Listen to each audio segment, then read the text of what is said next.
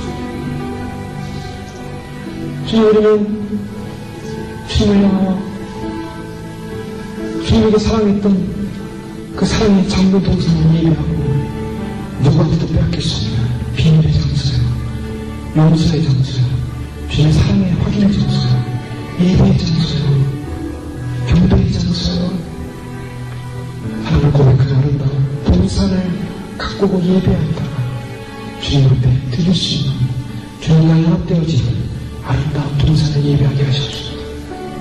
하나님 우리가 놓치지 않게 해주시옵소서. 예배하는 것을 빼앗기지 않게 해주시옵소서. 할렐루야 할렐루야. 이제 곧 오실 주님 세상의 어떤 환경 속에서라도 이 사랑을 빼앗을 수 없기에 이 사랑을 빼앗길 수 없기에 주님께 달려나갑니다. 축복하소서. 성령의 은혜를 부어주셔서 감사합니다. 귀한 은혜 빼앗기지 않게 해주옵소서. 덮은 우물처럼 고이고이 간직하게 하시고 아버지 하나님 더러운 어떤 악한 세력들도 틈타 들어오지 못하게 해주시고 도우시는 성령의 은혜 주님께만 온전히 올려드리며 주님께 드려진 귀한 선물로 바쳐지게 해주옵소서. 할렐루야. 우리의 삶을 축복하시고 인도하시니 감사합니다.